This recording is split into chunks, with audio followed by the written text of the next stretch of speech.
So hi, Carolyn. How are you, Glenn? I am very good. How are you? I'm awesome. Great. So we're going to jump right into kind of like a sample session, Okay. and I like to start with what's on your plate. Usually, our whatever we're supposed to be dealing with is what I call on our plate. It's right in front of us at the moment, and it's there because it's coming up for us to deal with it. So what's on your plate today? Okay. Overwhelm, definitely, is on my plate. Not enough hours in the day. And Okay. little bit of frustration. Well, yeah, and those two usually go hand in hand. So, so what a beautiful place to start, because this is, overwhelm was my middle name. Very, very, very, very good at that. Always have been. It was my go-to for a lot of years. But so overwhelm, one thing that I found about being overwhelmed, that energy, is that it's all because whatever we're doing, it's too big. That's what causes overwhelm. So if that's the problem, if what we're doing, if what we're looking at is overwhelming us because it's too big, then the solution is to make it smaller. So it's, how do you eat an elephant? Hey, that's my line too. One bite at a One time. bite at a time. So, and I was a personal trainer for years, and I used to see it with that a lot, so I usually, when I'm talking about this, I give the example. If you decide you're going to go to the gym 3 days a week and you haven't gone 3 days a week, then your goal is too big. Right. So you shrink your goal down, and then, you go and you do it without judgment, because judgment is just a trick to catch us in the loop. Judgment keeps us down, so you don't judge that you didn't do it. You just set a smaller goal. So then you say, okay, I'm going to go to the gym 1 day a week. And then if that week goes by and you didn't make it, well, then your goal was too big. Is generally people sit around and they just judge themselves. No, I should be able to go 3 times a week. I should be able to go once a week. And they should themselves right into feeling overwhelmed, and nothing ever changes. So judging doesn't do anything. Shoulding yourself doesn't do anything. So it's what you want to do is just keep shrinking it, So like for the gym example, it can be, well, can you pack a bag of clothes to go to the gym? Yeah, of course. And then if you don't do that, well, then can you pick up your sneakers and put them by the door? Like you just keep shrinking it.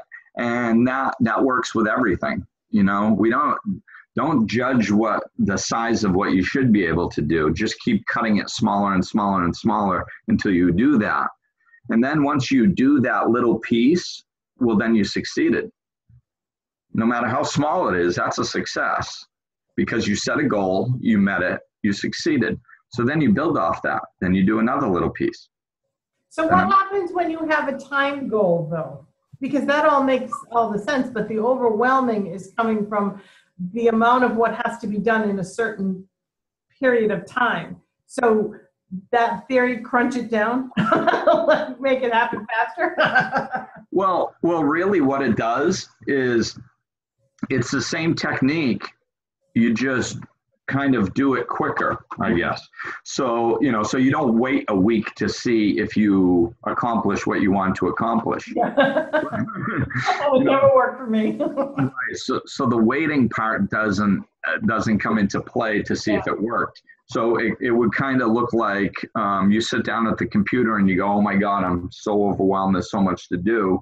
You go, okay, what can I do in the next 10 minutes? Can I turn on the computer? Okay. Can I get the coffee brewing while the computer's starting up? Yes. So you do that. But this is, and the solution, of course, we came in through the door of overwhelmment, but really the solution is staying in the present moment and doing the best at what you can at that particular moment, and not looking to the future. When you're overwhelmed, you're living in the future. So, because you're looking at everything that needs to be done. And you can't look at everything that needs to be done and do what you need to do at the particular moment. Yeah, but what about the people that love to be in chaos? And my life was chaos always. And being in that, it's actually a happy place for me sometimes. The overwhelmed comes when, can I get this done in time?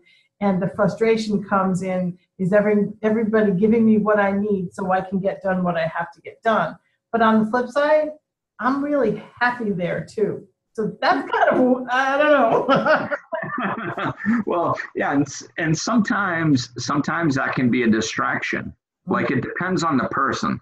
So, because, I would never want to take you out of your happy place. Took long enough to find it. I agree.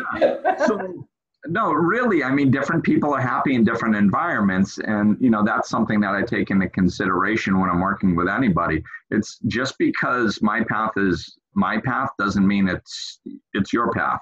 As a matter of fact, it definitely isn't because it's mine. Yeah. So I want you to find your happy place. And so when somebody comes up with something like that, I'd ask you, is it really your happy place? Because maybe it is. Or is it a place of distraction? Oh no, it's happy. It's a happy place. Okay. It really is. It's, it's one of those deals. It took so long to find it, like what it is I'm supposed to be doing in this world, and I found it and I couldn't be happier. Oh yeah. But everybody's not aligning with me. As quick as I want them to, let's put it that way.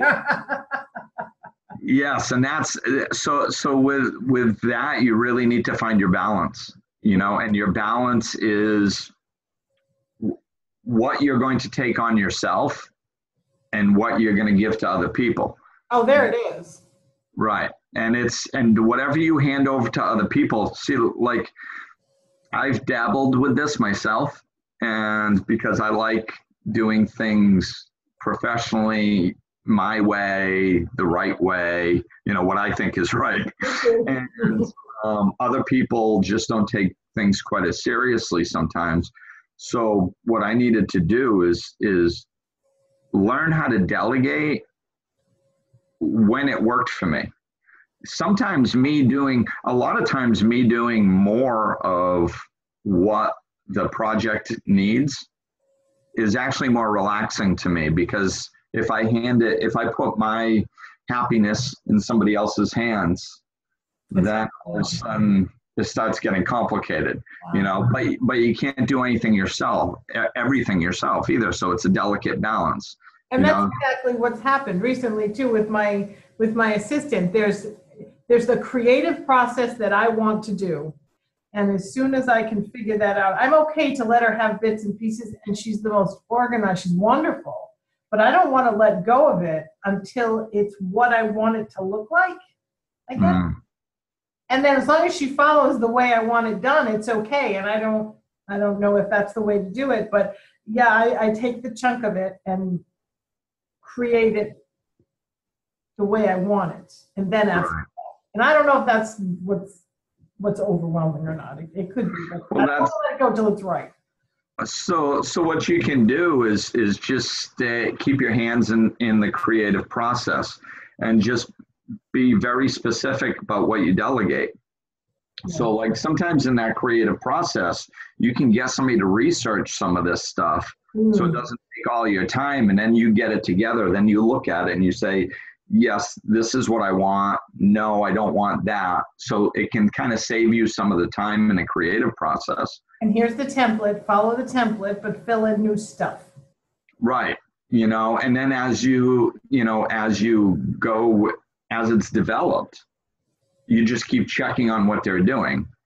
Somebody like yourself, you can't give the people you're delegating things to a long leash.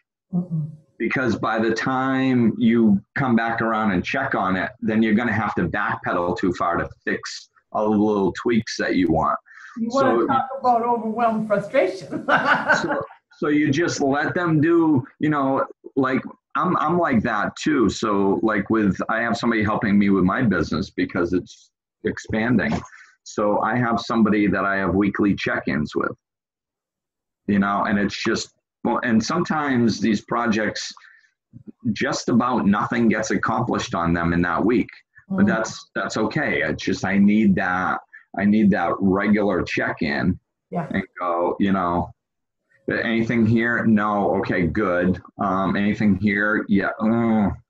I don't know about that. Can we look at it this way? Yeah. Okay. I'll work on that. And, that's why, the person you have helping you, that you already mentioned, they're wonderful. It's so important to find that wonderful person to help, somebody that understands you, because the way you work is, as long as you bring your consciousness to it and say, okay, yeah, this stuff I can delegate, this stuff I can't, and really get clear on what you like and what you're capable of. And then there is somebody out there that is dying to work with somebody like you. Really, because exactly what you have is exactly what they don't have. And that's what I have here. Right. Beyond organized, anal, everything I'm not. Yeah. Yeah, and that the person I have working with my business is very much like that too. He's, he can think in certain ways that I can't, but yeah, like I have to be the one that's linear thinking. I look at that as linear thinking, and I'm a cluster thinker, and you're probably the same way. So the ideas and the pistons are firing. Let's do this. Let's do that. Meanwhile, somebody has to go step by step by step by step. Right. Yeah. Yeah. I need to know the whole picture and how it's going to work. Right. And instead of, I can't memorize or deal with little bits of information. I need to know everything and then go, oh, okay. Yeah. This is going to work. And it works this way. Now I understand why we have this bit of information, because it goes into the flow of it all. Okay. Right. So yeah, it's just about being, most of the time it's about shrinking your goals. So you just focus on your task at hand so you don't get overwhelmed, and then get better and better at delegating what you can delegate, and then having your regular check-ins so the person that's working with you doesn't go too far down without you putting your little tweak on it. And being really specific with that delegation. That makes sense. Yes, definitely. You have to be very specific, and the more clarity you get on it, the more you slow down. Like now may not be the time to slow down, but the more you can slow down and look at it and go, okay, when I'm in this stage, what things am I doing that I could actually be delegating? Yeah. When I'm in this stage, what can I be doing that I could be delegating? And then when the information comes back, I take all that and put it together into the creative package, Yeah. No, that makes, yeah, that helps. Thank you, Glenn. You're very welcome. Yeah. So that's applicable to your life as we speak. Yeah, it really is. Yeah, and you know what's going on in my life, so thank you. That helped. Yes, yeah, you've got a lot on your plate, so it's those two things: really staying in the moment and just focusing on the task at hand and making it small pieces. So now it's an even happier place. Right. And then that's it. And then you can enjoy what you enjoy that much more. Right. Instead of having that overwhelm come in. And yeah, whenever I feel that overwhelm, it's the red flag shoots up and it goes, this whatever you're looking at too big of a section of it. Mm-hmm. Cut it down until that feeling goes away. Yeah. Then how big that is, don't judge, don't think it should be larger. It just is. That's what you can handle at this particular moment. And don't feel guilty about it. There's the other piece. No guilt. No, beating ourselves up just keeps us in that loop. Yeah. We never get out. Exactly. Oh, awesome. Thank you so much. My pleasure. We'll talk again. I appreciate it all. Absolutely. All right. Take care. My pleasure. Thanks. Bye-bye now. Bye-bye.